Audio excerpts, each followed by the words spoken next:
Lauren Sisler here with AL.com, checking in with Matt Zenitz, our AL.com SEC reporter, here to break things down. First week of fall camp for the Alabama Crimson Tide. Before we get started, I want to give a quick shout out to our sponsors, Inline Lighting. We appreciate you. So, Matt Zenitz, first of all, kind of been a wild week, huh? Fall camp kicks off on Monday, 10 days later than the original set date of August 7th. So just give us your overall thoughts about week one. It feels weird to actually have football to talk about for the first time since March. So take that as a positive. Definitely a different deal. And so, most people probably know this, but things are a little different this year for us reporters. Typically during fall camp, we are able to go out on the practice field, whether it's indoor, outdoor. We get the first 20 minutes to view practice, and there's not always a lot going on, but we can get our eyes on guys, sort of see things going on, kind of get a feel for things. And so you see some practice video here. So the university sends this down to us, so we kind of get a feel for like that stretching period and the guys like getting a few reps in, nothing crazy. And then, of course, the press conferences have been happening via Zoom. So obviously Nick Saban will speak, and then they'll rotate in players throughout the week. So far, Monday camp, Tuesday camp, Wednesday they had off, and then they're practicing today. So that's sort of the breakdown. But let's get right to it, Matt. Quarterback situation, one of the bigger talking points leading into this football season, as you have Mac Jones versus Bryce Young at quarterback. He's the blue chip recruit, comes in number 2 overall recruit, really in the 2020 signing class, who enrolled early for spring practice. Didn't get to see him in the spring. And so just your overall thoughts and maybe what you're hearing thus far about his abilities and potential for playing early. Yeah, so obviously with Bryce, this is his first opportunity to get out there in a real practice setting.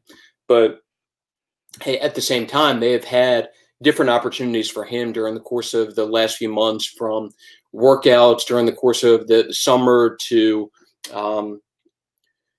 things from a team standpoint in terms of walkthrough practices and some additional workouts, where provided an opportunity for him to get out there, get some experience, get some reps. And I also showed people around the program what he can do, even though it was in a limited capacity. And the interesting thing with Bryce is obviously he comes in as a highly ranked guy, and he has been, at least to this point, and I'll throw in once again that it's been in a limited capacity, but to this point, he's been as advertised. You can see from what I've heard, just the ability he has. Very, very talented kid that people seem to feel like has a really, really bright future, which isn't anything groundbreaking to say, obviously, considering he was ranked as highly as he was. But he's done some good things so far and been quietly impressing behind the scenes and just confirming why he was ranked as highly as he was. That said, because of the lack of spring ball, that the lack of a normal offseason to this point, that under normal circumstances, he would have been able to get out there, get practice reps, get experience, and begin to make an impression. Because of the lack of all of that stuff, I do think it's going to be very tough for him to beat out Mac Jones in this quarterback competition. I would be surprised at this point if Mac doesn't open the year as the starter, especially factoring in that the fact that once Tua went down last year, Mac got in, got some starting experience, and to go along with that, did some good things and instilled some confidence in the staff in terms of what he can do at that quarterback position. Yeah, of course, good insight. And it's interesting you say that, because I think that is such a big plus for guys that enroll early. They're able to be seen in spring. They're able to kind of get those reps in.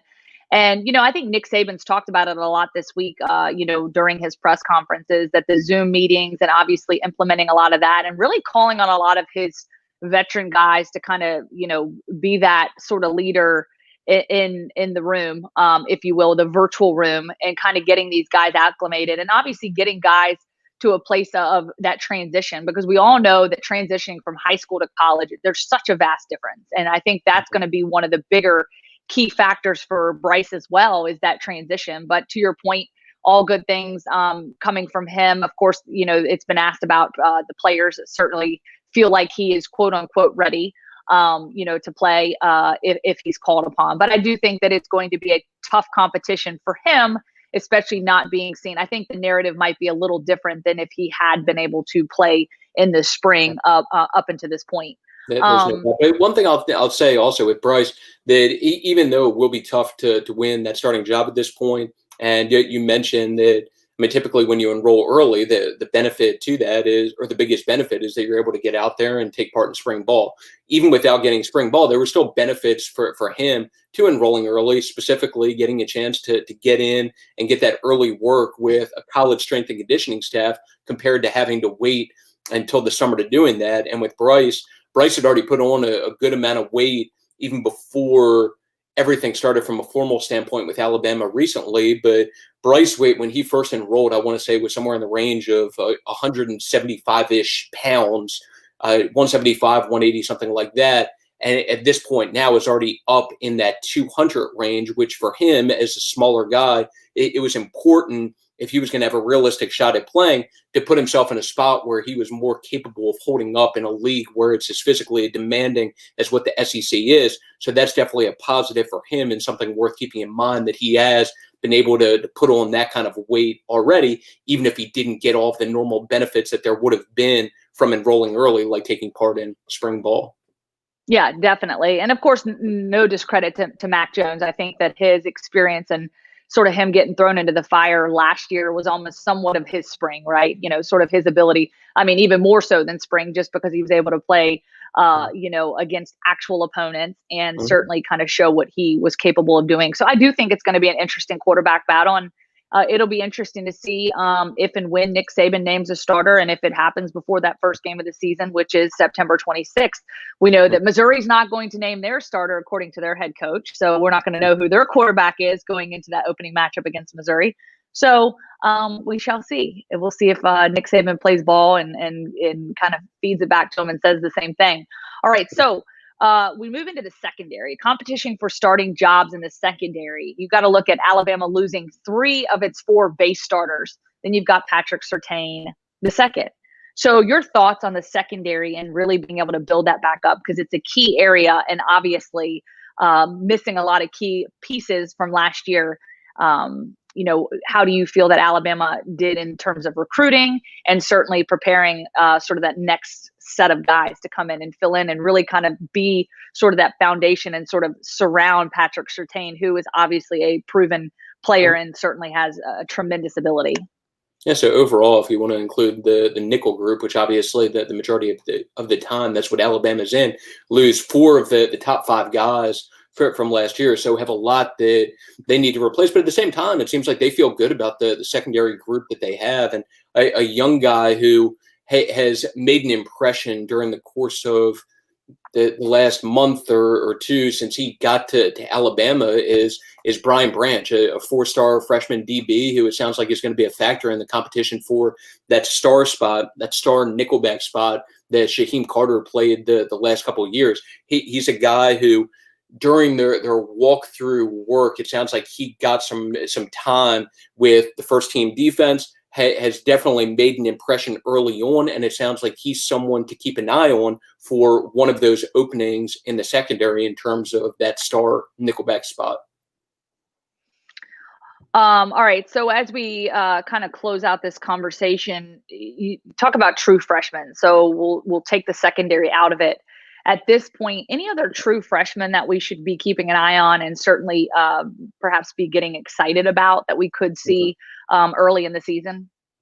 Yeah, so two of the main ones we talked about already in terms of Bryce Young, really talented quarterback, Brian Branch at DB. And then to go along with that, 2 names that consistently come up are 2 of the young outside linebackers. So one of the more impressive overall position groups in terms of Alabama's past recruiting class, as far as what they were able to add, was outside linebackers. So they added 4 guys who were ranked among the top 60 overall recruits nationally, and 2 of them have consistently come up in conversations during the course of the last month or so, with those 2 guys being Drew Sanders and then Will Anderson. So Alabama will have 2 new starters at outside linebacker this year. And obviously, even if you're not, even if you're not starting, there could be an opportunity there to play. So with those two guys, they bring a lot to the table from a skill set standpoint. Sounds like they offer a lot from a pass rush standpoint. And even though there are some other guys that probably have a better chance to start right now at Alabama,